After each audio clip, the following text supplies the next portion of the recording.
मेरे प्यारे दोस्तों, क्या आपने कभी सोचा है कि बाजार में असली खेल कहाँ खेला जाता है? लोग कहते हैं चार्ट्स में, आंकड़ों में और कंपनी के रिजल्ट्स में, लेकिन सच्चाई ये है कि बाजार का सबसे बड़ा खेल इंसान के दिमाग में चलता है, जहां दो सबसे खतरनाक खिलाड़ी डर और लालच हर फैसले को कंट्रोल करते हैं। ये दिखाई नहीं देते, लेकिन चुपचाप आपके हर निर्णय के पीछे खड़े रहते हैं और आपको उस रास्ते पर ले जाते हैं जहां आप कभी जाना नहीं चाहते।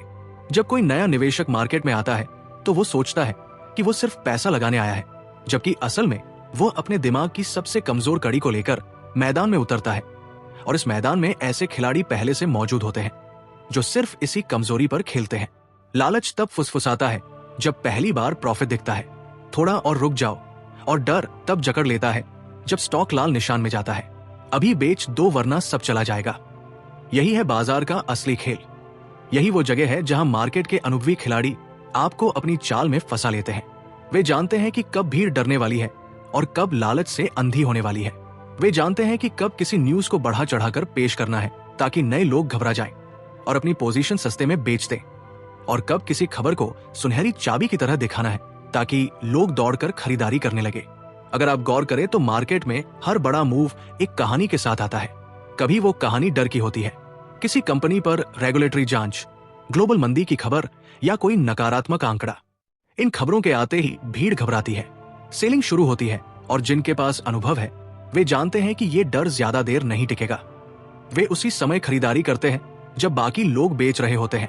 यही फियर को अपने फायदे के लिए इस्तेमाल करने का असली तरीका है। दूसरी तरफ लालच का खेल तब चलता है जब कोई कंपनी धमाकेदार रिजल्ट देती है, कोई नई टेक्नोलॉजी यूज करती है या कोई बड़ी डील करती है। News channel, social media tips group, हर जगह शोर मचता है। नए लोग सोचते हैं कि अभी खरीदोगे तो अमीर हो जाओगे, लेकिन असल में ये वही समय होता है जब पुराने खिलाड़ी अपनी होल्डिंग आपको ऊंचे दाम पर थमा रहे होते हैं। नए निवेशक इसमें इसीलिए फंसते हैं क्योंकि वे सोचते हैं कि मार्केट सिर्फ नंबर और ग्राफ का खेल है, जबकि ये असल में भावनाओं का खेल है। और यही वजह है कि ज्यादातर लोग वही गलती बार बार दोहराते हैं, महंगे में खरीदना और सस्ते में बेचना। फियर और ग्रीड का ग्राफ आपके दिमाग में चलता है, लेकिन आप उसे स्क्रीन पर नहीं देख पाते, और जो लोग इसे पढ़ना जानते हैं वे आपको पढ़ लेते हैं। इस जाल से बचने का पहला तरीका है ये समझना कि डर और लालच को पूरी तरह खत्म नहीं किया जा सकता, लेकिन उन्हें कंट्रोल किया जा सकता है। इसके लिए जरूरी है कि आपके फैसले पहले से तय होना कि न्यूज देखकर बदले। अगर आपने ठान लिया है कि किसी स्टॉक को कब खरीदना और कब बेचना है, तो फिर बीच में आने वाली हर अफवाह या शोर को सिर्फ एक बैकग्राउंड नॉइज की तरह लेना है। अनुभवी निवेशक हर मूव के पीछे यही करते हैं। वे भीड़ के खिलाफ सोचते हैं क्योंकि भीड़ का मूड बदलता रहता है, लेकिन प्लान और डिसिप्लिन स्थिर रहता है। सबसे बड़ी गलती नए लोग ये करते हैं कि वे शॉर्टकट खोजते हैं। किसी यूट्यूब वीडियो, किसी व्हाट्सएप ग्रुप या किसी तथाकथित मार्केट गुरु से मिली टिप को सच मान लेते हैं। लेकिन सच ये है कि जो जानकारी आपके पास मुफ्त में आ रही है वो शायद पहले ही हजारों लोगों तक पहुंच चुकी है और मार्केट उस पर रिएक्ट कर चुका है। असली खेल वही है जहां आपके पास धैर्य है इंतजार करने का और हिम्मत है तब कदम उठाने की जब बाकी लोग उल्टा कर रहे हो। अब सोचिए, अगर हर बार जब मार्केट गिर रहा हो आप घबराने की बजाय ये सोचें कि ये मुझे डिस्काउंट पर खरीदारी का मौका दे रहा है, और जब मार्केट चढ़ रहा हो तो आप लालच में आने की बजाय ये सोए कि ये बेचने का सही वक्त है, तो फियर और ग्रीड का खेल आपके खिलाफ नहीं आपके पक्ष में चलेगा। ये वही हथियार है जो दूसरों के लिए नुकसान है लेकिन आपके लिए फायदा बन सकता है, बशर्ते आप उसे चलाना सीख ले। आपने शायद महसूस किया होगा कि मार्केट में कभी भी बड़े मूव्स अचानक नहीं आते, वे हमेशा एक माहौल बनाकर आते हैं। माहौल बनाने के लिए सिर्फ न्यूज या डाटा काफी नहीं होता, उसके साथ भावनाओं को जगाना पड़ता है। यही वो जगह है जहां फियर और ग्रीड का असली इस्तेमाल होता है। आप देखेंगे कि किसी खास सेक्टर में अचानक नेगेटिव न्यूज की बाढ़ आ जाती है।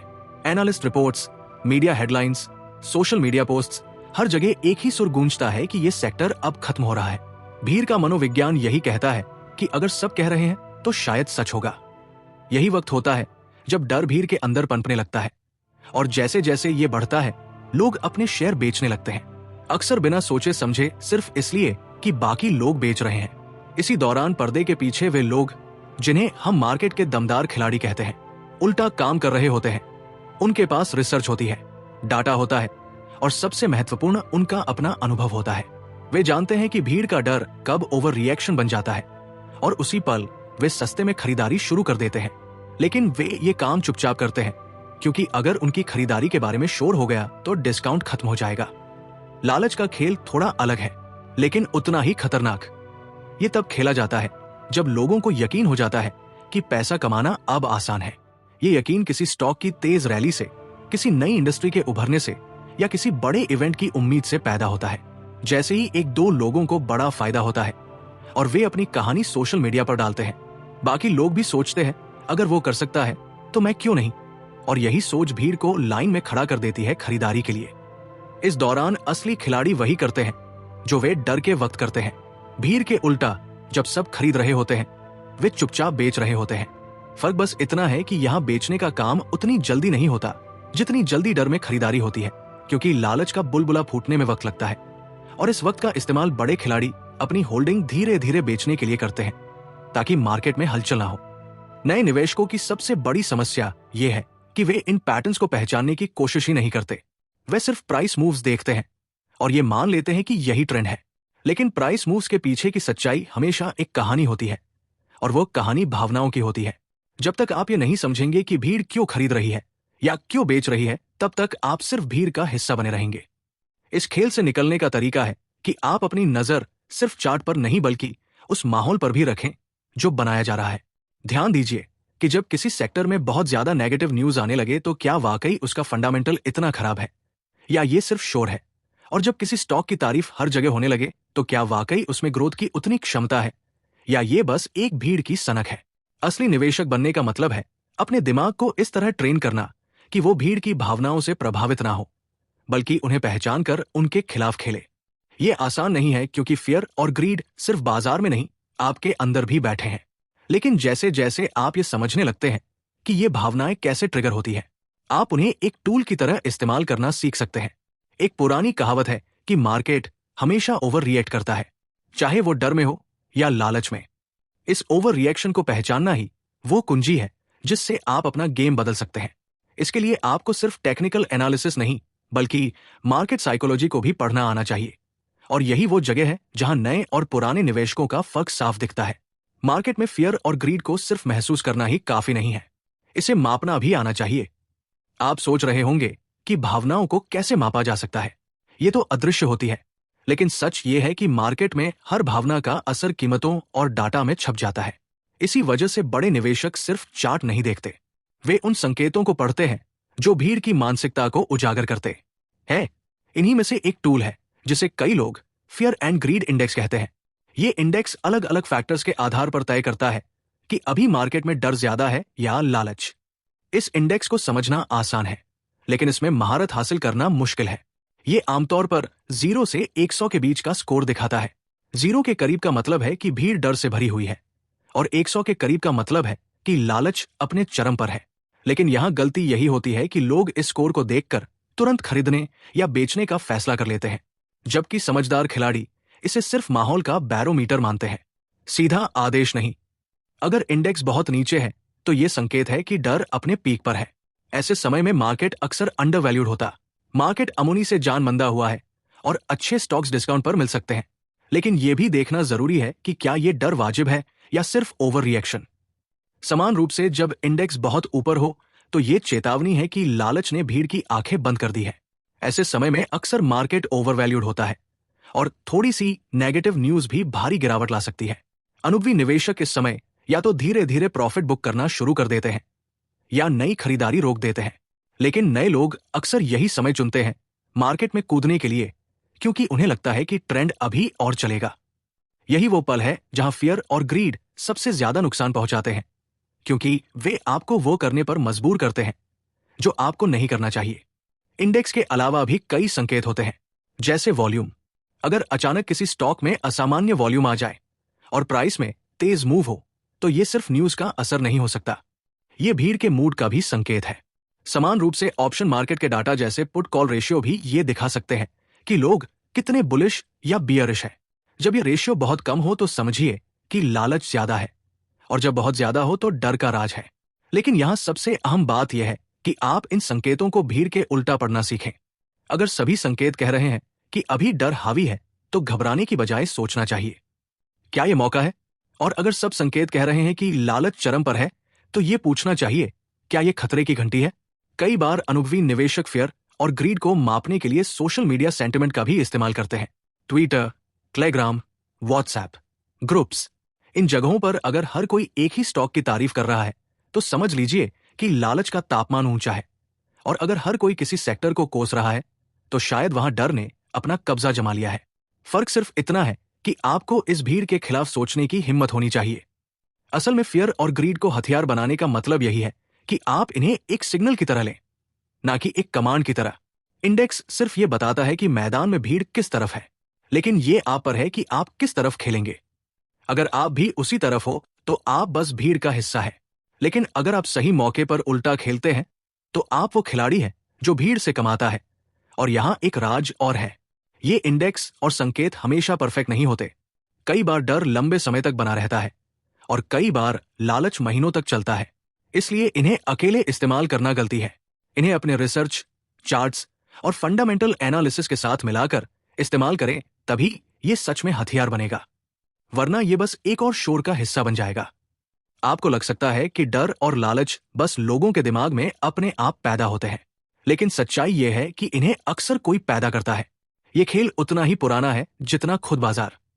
बड़े खिलाड़ी जानते हैं कि भावनाएं भीड़ को हिलाने का सबसे आसान तरीका है, और जब भीड़ हिलती है, प्राइस हिलते हैं। यही उनका मैदान है। वे इस खेल को इतनी सफाई से खेलते हैं कि ज्यादातर लोग समझ ही नहीं पाते कि वे किसी स्क्रिप्ट का हिस्सा बन गए हैं। सोचिए, अगर किसी बड़े फंड या संस्थागत निवेशक को किसी सेक्टर में एंट्री करनी है तो वो सीधी खरीदारी नहीं करेगा। अगर वो अचानक खरीदना शुरू कर दे तो प्राइस तुरंत बढ़ जाएंगे और उसका खुद का फायदा कम हो जाएगा। इसलिए वो उल्टा खेल शुरू करता है। सबसे पहले डर पैदा करता है। मीडिया में रिपोर्ट्स लीक होती है कि उस सेक्टर में परेशानी है। एनालिस्ट डाउनग्रेड दे देते हैं। सोशल मीडिया पर नकारात्मक कहानियां चलने लगती हैं।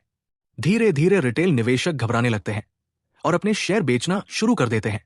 यही वो पल होता है जब बड़े खिलाड़ी चुपचाप खरीदारी शुरू करते हैं और भीड़ को लगता है कि वे बस नुकसान से बचने के लिए निकल रहे हैं। लालच पैदा करने का तरीका भी इसी तरह का है, बस दिशा उल्टी होती है। जब बड़े खिलाड़ी किसी स्टॉक या सेक्टर से निकलना चाहते हैं तो वे सीधे बेचने नहीं लगते, क्योंकि इससे प्राइस गिर जाएंगे। इसके बजाय वे माहौल बनाते हैं। कंपनी की छोटी सी पॉजिटिव खबर को बड़ा बनाकर पेश किया जाता है। फ्यूचर ग्रोथ की चमकदार तस्वीरें दिखाई जाती है और इन्फ्लुएंसर, टिप्सर्स, यहां तक कि न्यूज चैनल भी यही राग अलापने लगते हैं कि ये अगला बड़ा मल्टीबैगर है। भीड़ जो पहले से लालच में है, दौड़कर खरीदारी करने लगती है और इसी भीड़ को बड़े खिलाड़ी अपनी होल्डिंग ऊंचे दाम पर बेच देते हैं। इस खेल का सबसे खतरनाक पहलू यह है कि यह सब कानूनी दायरे के भीतर किया जाता है। कोई भी सीधे सीधे झूठ नहीं बोलता, बस आधा सच और ज्यादा तामझाम के साथ पेश किया जाता है। और यही वो जगह है जहां नए निवेशक फंस जाते हैं, क्योंकि वे सूचना की सच्चाई से ज्यादा उसकी आवाज पर भरोसा करते हैं। अब सवाल यह है कि आप इस जाल को कैसे पहचानेंगे। पहला तरीका है ये देखना कि न्यूज और माहौल असल डाटा से मेल खा रहा है या नहीं। अगर किसी कंपनी के नतीजे सामान्य हैं लेकिन हर जगह उसकी तारीफ हो रही है तो समझ जाइए कि यहां कोई कहानी गढ़ी जा रही है। समान रूप से अगर किसी सेक्टर में थोड़ी सी समस्या है लेकिन मीडिया में इसे विनाश की तरह पेश किया जा रहा है तो ये डर पैदा करने की चाल हो सकती है। दूसरा तरीका है ये देखना कि भीड़ का मूड कितनी जल्दी बदला है। अगर अचानक सब लोग किसी स्टॉक या सेक्टर के बारे में एक जैसी राय रखने लगे तो ये स्वाभाविक नहीं है। भीड़ हमेशा विविध राय रखती है। एक जैसी राय तभी आती है जब उसे गढ़ा जाता है। ये अक्सर बड़े खिलाड़ियों का संकेत होता है कि वे अपने लिए माहौल बना रहे हैं। तीसरा और सबसे अहम तरीका है ये याद रखना कि बड़े खिलाड़ी कभी भी वो काम खुलेआम नहीं करते जो वे असल में कर रहे हैं। अगर वे कह रहे हैं कि वे खरीद रहे हैं तो हो सकता है वे बेच रहे हो, और अगर वे कह रहे हैं कि वे सावधान हैं तो हो सकता है वे खरीदारी कर रहे हो। इसका मतलब ये नहीं कि हर बयान झूठ है, लेकिन आपको हर बयान को संदर्भ में देखना चाहिए, ना कि उसे सीधे मान लेना चाहिए। जब आप इस खेल को पहचानने लगते हैं तो आपके पास एक अलग ताकत आ जाती है। डर और लालच अब आपके लिए खतरा नहीं रह जाते, बल्कि ये वही संकेत बन जाते हैं जिनसे आप समझ सकते हैं कि बड़े खिलाड़ी किस दिशा में खेल रहे हैं। और अगर आप धैर्य रखकर उनके कदमों के उल्टा चलना सीख लें तो यही भावनाएं आपकी सबसे बड़ी ताकत बन सकती है। अगर आपने अब तक इस खेल को समझ लिया है तो अगला कदम इसे अपने हथियार में बदलना है, क्योंकि सिर्फ खतरे को पहचानना ही काफी नहीं है। आपको यह भी आना चाहिए कि उस खतरे को कैसे मोड़ा जाए ताकि वो आपके पक्ष में काम करे। फियर और ग्रीड मार्केट में हमेशा रहेंगे। आप उन्हें खत्म नहीं कर सकते, लेकिन आप उनके साथ नाचना सीख सकते हैं। और ये नाच तभी आपके पक्ष में होगा जब आप 3 चीजें अपनाएं। प्लान, डिसिप्लिन और उल्टा सोचने की हिम्मत। सबसे पहले प्लान। बिना प्लान के मार्केट में उतरना वैसा ही है जैसे अंधेरे जंगल में बिना नक्शे के जाना। आपको पहले से पता होना चाहिए कि किस प्राइस पर आप किसी स्टॉक को खरीदेंगे और किस प्राइस पर बेचेंगे। यह है और इस पैच जो हम बोल के खरीदेंगे, और मोनी आपको पार चार कर दिया। प्लान चार्ट फंडामेंटल्स और आपके रिस्क लेवल पर आधारित होना चाहिए, ना कि उस वक्त के माहौल पर। अगर मार्केट अचानक गिरने लगे और डर का माहौल बन जाए, तो आपका प्लान आपको बताएगा कि यह खरीदने का वक्त है या रुकने का। अगर मार्केट तेजी से चढ़ने लगे और लालच का शोर गूंजे, तो आपका प्लान आपको रोकेगा कि कहीं आप भीड़ के बहाव में बना जाएं। दूसरा, डिसिप्लिन। यह वह चीज है जो सबसे मुश्किल है, क्योंकि यह आपके अंदर के इंसान को कंट्रोल करने की मांग करता है। डर के वक्त दिमाग कहता है बाहर निकल जाओ, और लालच के वक्त कहता है थोड़ा और रुक जाओ। लेकिन डिसिप्लिन कहता है जो तय किया है वही करो। स्टॉप लॉस लगाना और उसका पालन करना, प्रॉफिट बुकिंग का स्तर तय करके समय पर कार्रवाई करना, यही बड़े खिलाड़ी और छोटे निवेशक का फर्क है। भीड़ भावनाओं में चलती है, जबकि समझदार निवेशक प्लान, डाटा और धैर्य पर चलता है। जब डर चरम पर हो तो मौका बन सकता है, जब लालच चरम पर हो तो सावधान होने का समय होता है। इस खेल का सबसे बड़ा सीक्रेट है अपनी भावनाओं पर काबू। जो फियर और ग्रीड को समझकर कंट्रोल कर लेता है, वही बाजार में भीड़ से आगे निकल जाता है। अब सवाल यह नहीं है कि मार्केट क्या करेगा, सवाल यह है कि आप क्या करेंगे। क्या आप फियर और ग्रीड के खेल में मोहरा बनेंगे या खिलाड़ी? अगर आप खिलाड़ी बनना चाहते हैं तो लेजेंड सक्सेस आपके साथ है। वीडियो को लाइक करें, चैनल को सब्सक्राइब करें और इसे उन दोस्तों के साथ शेयर करें जो भीड़ का हिस्सा नहीं, भीड़ से आगे निकलना चाहते हैं। याद रखिए दोस्तों, बाजार में असली जीत उसी की होती है जो सही समय पर शांत रहता है और सही वक्त पर सही कदम उठाता है।